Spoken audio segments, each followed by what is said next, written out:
저는 중학교 1학년이에요.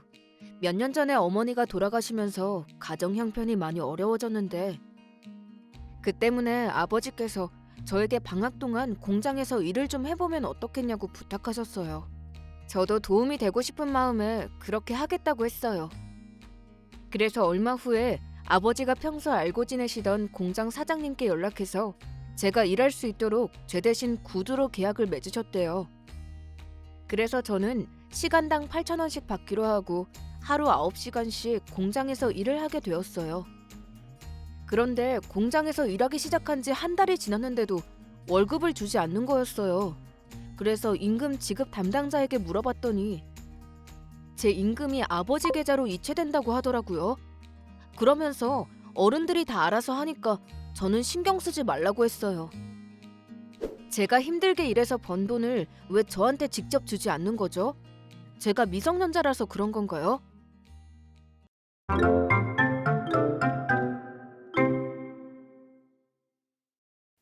네, 영상 잘 보셨나요? 앞서 살펴본 동문이의 사례처럼 아마 여러분도 방과 후 시간이나 방학을 이용해서 아르바이트를 하고 있는 학생들도 있을 것 같습니다. 여러분도 동문이처럼 일을 하게 되면서 이런저런 일을 겪게 되고 궁금한 점이 생겼을 것 같은데요. 이번 시간 학습을 통해서 동문이의 궁금증도 해결해주고 노동자의 권리에 대해서도 함께 살펴보도록 하겠습니다. 저는 만 14세인데 일을 해도 괜찮은 건가요? 네, 동훈이가 일을 할 수 있는 나이에 대해 궁금해하고 있는 것 같은데요. 여러분 어떻게 생각하시나요? 동훈이 나이 정도면 일을 할 수 있을까요? 우리나라 근로기준법에서는 일할 수 있는 나이에 대해 규정하고 있습니다. 근로기준법 제64조에 따르면 만 15세 미만인 자는 노동자로 고용할 수 없습니다. 어린 학생들을 보호하기 위해서죠. 그런데 물론 예외가 있습니다.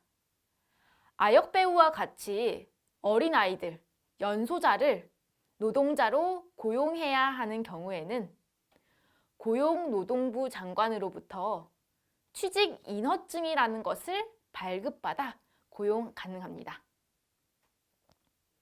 그럼 동훈이는 만 14세니까 원칙적으로는 일을 할 수 없는 나이겠죠. 만약 일을 정말 하고 싶으면 취직인허증을 발급받아야만 합니다. 제 근로계약을 아버지가 대신 맺었는데요. 제가 직접 할 수는 없나요? 임금도 제가 직접 받고 싶어요. 네, 물론입니다. 근로기준법 제67조에 따르면 부모님이라도 미성년자의 근로계약을 대신할 수 없다고 명시하고 있습니다. 대부분의 부모님이 자녀를 위하는 마음을 가지고 있지만 법은 항상 최악을 가정합니다. 세상에는 부모님이 어린 자녀에게 돈을 벌어오라고 시키는 최악의 경우가 존재하기 때문이죠. 이때 어린 아이의 경우에는 자기보다 강하고 힘이 센 부모님의 말을 거역하기가 어렵습니다. 이런 경우에는 아이가 강제로 노동력을 착취당하게 되죠. 따라서 노동법에서는 미성년자 자신의 의지와 무관하게 강제적으로 일을 시킬 수 없도록 하는 강제노동 금지의 원칙을 담고 있습니다. 그럼 이 내용을 바탕으로 동훈이의 문제를 해결해 볼까요? 네, 동훈이는 독자적으로 사용자와 근로계약을 맺을 수 있습니다. 그리고 당연히 임금도 직접 청구할 수 있습니다. 시간당 8,000원을 받고 일해도 괜찮은 건가요? 제가 알기로는 최저임금이 8,000원 이상이었던 것 같은데. 네, 그럼 이번에는 최저임금에 대해 알아볼까요? 우리나라는 헌법 제32조 제1항에 근거하여 최저임금제라는 것을 실시하고 있는데요. 2020년 현재 시간당 최저임금이 8,590원이므로 이보다 임금을 적게 지급하는 행위는 관련 법률 위반이 됩니다. 그런데 동문이는 지금 시간당 8,000원을 받고 있네요. 따라서 동문이는 최저임금 수준 이상을 요구할 수 있습니다. 참고로 이것은 좀 어려운 말이긴 한데요. 노동자에게 유리한 방향으로 법률이 적용되는 유리한 노동 조건 우선의 원칙과도 관련이 있는데요. 이 내용을 사례를 통해 자세히 알아보도록 하겠습니다. 한 기업이 노동자와 시간당 9,000원을 지급하는 근로계약을 체결하였습니다. 그런데 실제 임금 지급일에 시간당 9,000원이 아닌 8,590원으로 계산한 임금을 지급하면서 우리는 최저임금을 지급했기 때문에 법적으로 아무 문제가 없어요 라고 주장했습니다. 황당하죠? 여러분은 이 기업의 주장에 대해 어떻게 생각하시나요? 황당하지만 어쩔 수 없이 최저임금 맞췄으니까 받아들이실 건가요? 아니면 반박을 해보실 건가요? 우리나라 근로기준법 제3조에서는 근로기준법에 제시되어 있는 기준을 이유로 노동 조건을 낮출 수 없다고 명시하고 있습니다. 즉, 근로기준법에 최저임금이 시간당 8,590원이 제시되어 있다 하더라도 근로계약 시에 9,000원으로 계약을 했다면 노동자에게 8,590원이 유리한가요? 아니면 9,000원이 유리한가요? 그쵸, 9,000원이 당연히 유리하죠. 그럼 제가 아까 말씀드린 유리한 노동 조건 우선 원칙에 따라 기업은 노동자에게 시간당 9,000원으로 계산한 임금을 반드시 지급해야 합니다. 이것이 바로 노동자에게 유리한 방향으로 법률을 적용하는 유리한 노동 조건 우선의 원칙입니다. 그럼 마지막 질문이요. 저는 지금 하루에 9시간씩 일하고 있는데 괜찮은 걸까요? 네, 만 15세 이상에서 만 18세 미만의 경우 노동시간은 1일에 7시간, 일주일에 35시간을 초과할 수 없습니다. 당사자 간에 합의가 있다고 하더라도 하루에 1시간, 일주일에 5시간 한도로만 연장할 수 있습니다. 동문이는 학생인데도 하루에 9시간씩 일하고 있으니까 일하는 시간을 7시간을 초과하지 않도록 요구할 수 있습니다. 네, 지금까지 사례를 통해 우리가 가지고 있는 노동 권리의 기본적인 내용에 대해 알아보았는데요. 청소년의 노동 권리에 대해 좀 더 자세히 알아보고 싶다면 서울시에서 제공하는 청소년 노동 권리 수첩을 참고해 보시면 좋습니다. 링크를 클릭하면 자세한 내용을 살펴볼 수 있고 파일을 다운로드 할 수도 있습니다. 꼭 한번 살펴봐 주세요. 이번에는 근로계약서에 대해 알아보겠습니다. 먼저 영상을 통해 근로계약서를 반드시 작성해야 하는 이유에 대해 함께 살펴볼까요?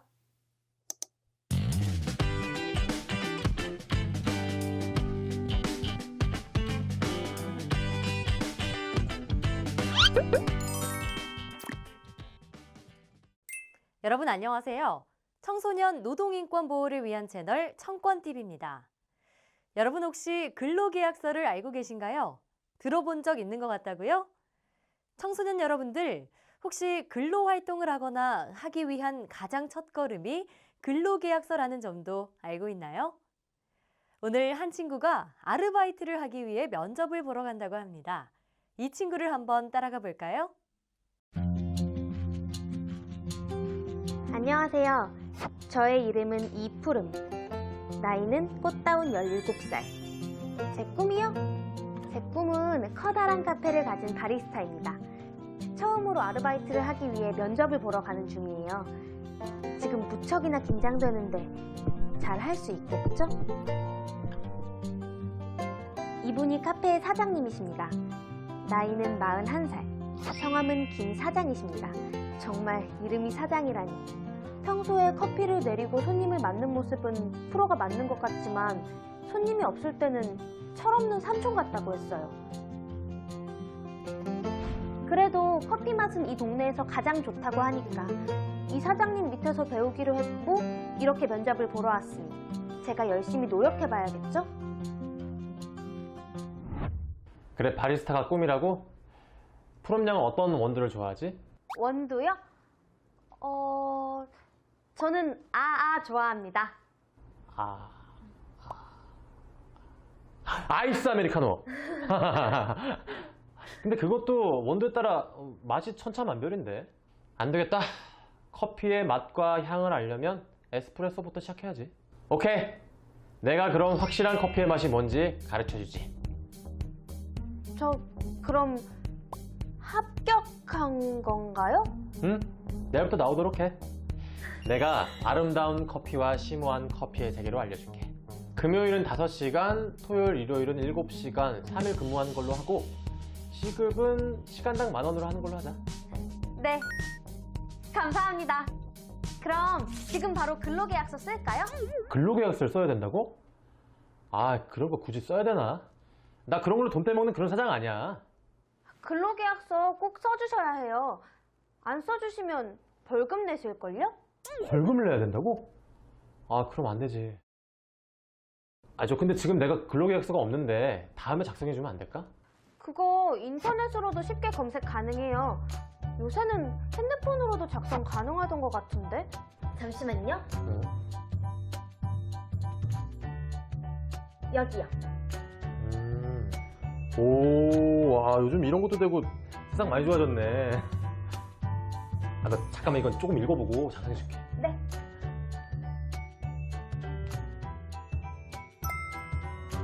근로계약 기간, 근로시간, 쉬는 시간이랑 임금 그리고 지불 방법이다. 이렇게 쓰면 되나?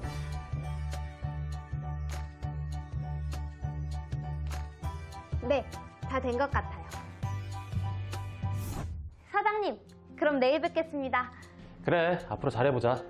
내 밑에서 일하는 걸 영광으로 생각하도록.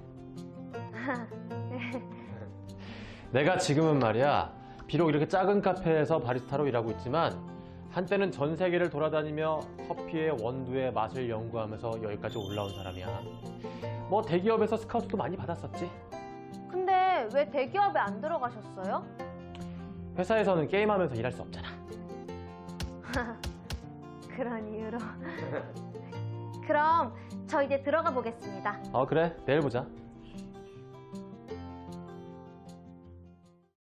푸름양이 재미있는 사장님을 만났네요.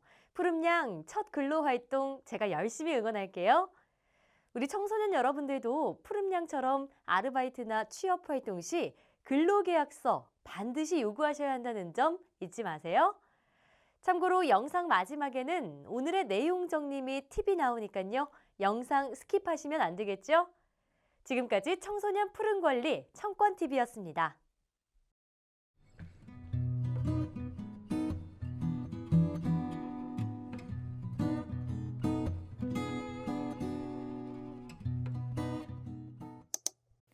어떤가요, 여러분? 근로계약서를 반드시 작성해야만 스스로의 노동 권리를 지킬 수 있고 부당한 대우에도 대응할 수 있겠죠. 자, 그럼 실제로 근로계약서를 어떻게 작성해야 하는지 자세히 살펴보도록 하겠습니다. 네, 지금 화면에 보이는 것이 여러분이 작성하게 될 표준 근로계약서인데요. 주요 항목을 여러분과 하나씩 살펴보도록 하겠습니다. 먼저 근로계약 당사자를 작성합니다. 사업주의 이름과 근로자인 여러분의 이름을 작성하면 됩니다. 다음은 여러분이 실제로 일을 시작하게 되는 날짜를 적고 근무 장소의 주소를 작성합니다. 업무의 내용은 여러분이 실제로 일하는 내용으로 만약 여러분이 카페에서 일을 하게 된다면 서빙이나 청소, 손님 응대 등이 해당되겠죠. 다음으로 소정 근로시간이란 사업주와 근로자 사이에 일을 하기로 약속한 시간입니다. 휴게시간, 쉬운 말로 휴식시간은 4시간 근무를 하면 30분의 휴식시간, 휴게시간을 의무적으로 부여해야 하는데요. 만약 여러분이 오전 9시부터 오후 6시까지 근무하게 된다면 점심시간 1시간을 휴게시간으로 보면 됩니다. 다음으로 근무 일수를 적고 휴일을 작성하는데요. 오른쪽에 나와 있는 주휴일이란 뭘까요? 학교를 다니면서 여러분은 토요일, 일요일에 쉬는 것을 당연하게 생각할지도 모르겠습니다. 하지만 노동의 세계에서는 토요일, 일요일 쉬는 것이 당연하지 않습니다. 왜냐하면 어떤 직업의 경우에는 주말 근무가 필수인 경우도 있기 때문이죠. 그렇다고 쉬는 날이 아예 없으면 노동자가 견딜 수가 없습니다. 따라서 노동의 세계에는 주말에 쉬는 것이 아니라 쉬는 날을 사용자와 노동자가 서로 협의하여 정하게 합니다. 바로 위에 근로계약서에 나와 있는 것처럼요. 일반적으로 일주일에 1회 이상 유급휴일을 부여하도록 되어 있기 때문에 유급휴일을 우리는 주휴일이라고 부릅니다.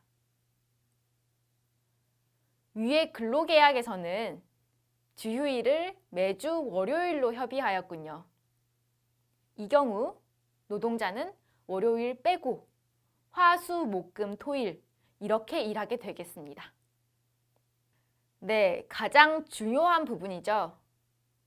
임금은 노동자의 근로에 대한 대가입니다. 따라서 임금에 대한 내용을 명확하게 작성해야 혹시라도 여러분이 임금 체불로 인한 분쟁이 발생했을 때 대응할 수 있습니다. 앞서 살펴보았듯이 최저시급 8,590원 이상을 받아야 한다는 점 잊지 마시고요. 그리고 임금을 언제 지급할 것인지 날짜를 적고 어떻게 지급할 것인지도 선택합니다. 지급 방법은 여러분 본인 이름으로 되어 있는 통장을 이용하는 것이 가장 좋습니다. 사회보험 가입은 사업주의 의무사항입니다. 따라서 해당 란에 체크되어 있지 않거나 해당 내용이 포함되어 있지 않은 근로계약서를 작성하더라도 사회보험 가입은 당연한 것입니다. 네, 이제 거의 다 돼갑니다. 근로계약서 교부인데요. 근로계약서 교부는 의무사항입니다. 근데 여기서 교부라는 말이 너무 어렵죠. 교부라는 것은 말 그대로 내어준다는 의미인데요. 계약서를 작성해서 작성을 할 때 반드시 2부를 작성해야 합니다.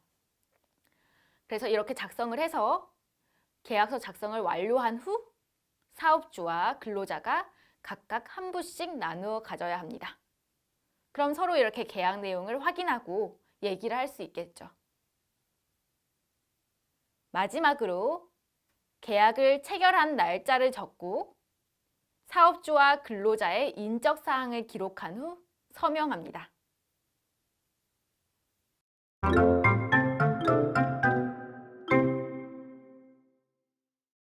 나 자신의 노동 권리가 중요한 것처럼 다른 사람의 노동 또한 존중해 주어야겠죠?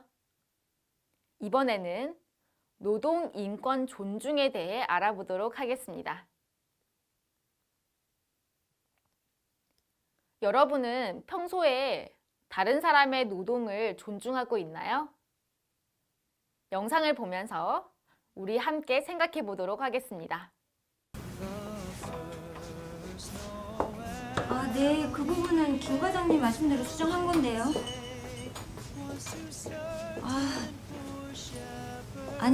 아닙니다. 대표님이 결정권자시죠. 맞습니다. 제가 실수한 겁니다. 네, 그렇게 수정하겠습니다. 네, 죄송합니다. 방금 살펴본 상황에서 갑을 관계는 어떻게 될까요?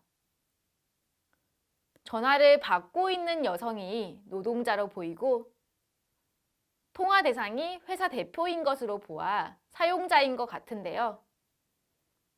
사용자가 갑이 되어 노동자인 여성에게 화를 내고 있는 것으로 짐작됩니다. 아니, 말을 그냥 하면 되지. 대표가 막 이렇게 화를 낼 때 노동자인 이 여성의 심정은 어땠을까요?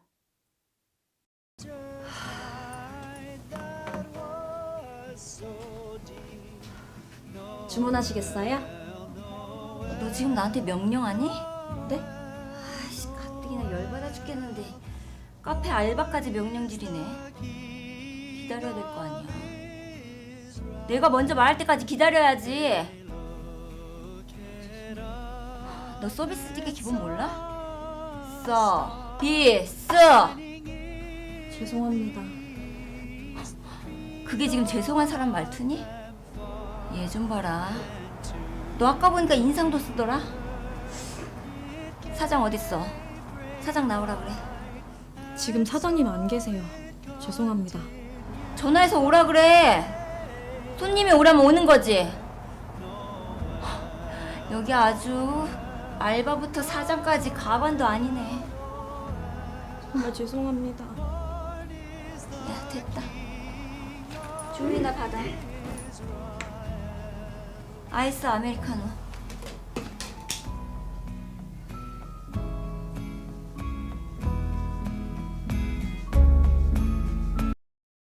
어떤가요, 여러분? 방금 전 상황에서는 갑을 관계가 변한 것 같은데요.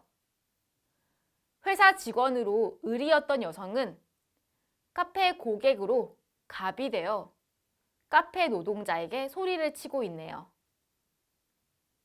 카페 노동자인 여성은 다시 을이 되어 갑의 무례한 언행에 죄송하다는 말만 반복하고 있습니다.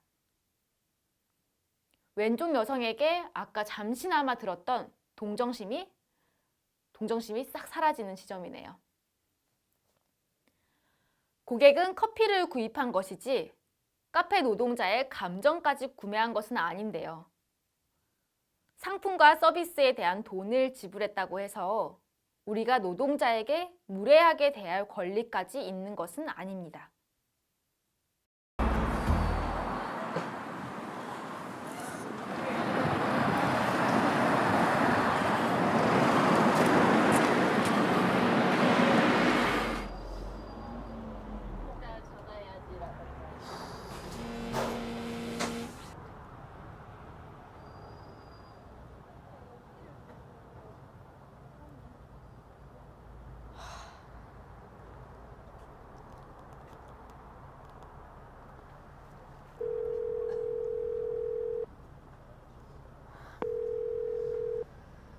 네, 고객님.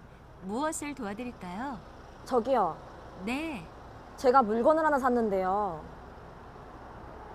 아니, 그게 지금 취소가 됐다고 문자가 왔거든요? 불편드려 죄송합니다. 몇 가지 확인 후에 도와드려도 될까요? 아, 뭔데요? 빨리 좀요.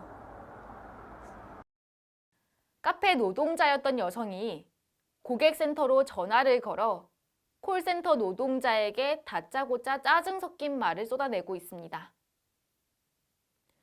불편을 겪은 거에 대해 충분히 불만을 제기할 수는 있습니다.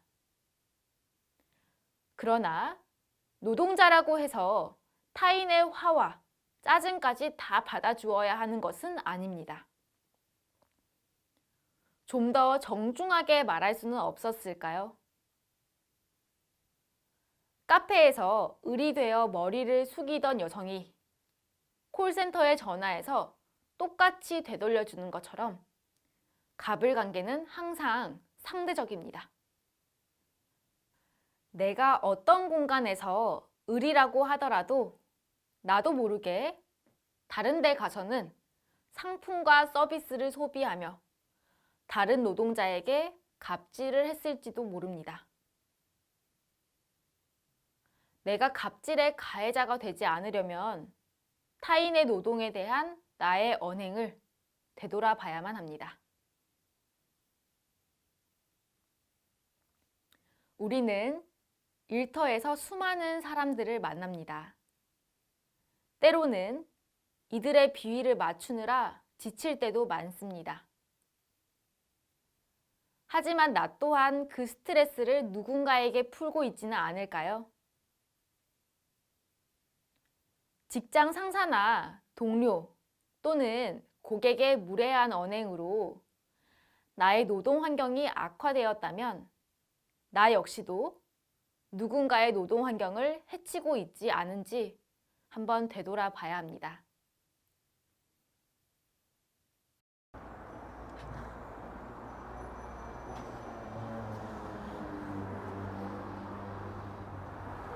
근데 저기 힘드시죠? 짜증내서 죄송해요.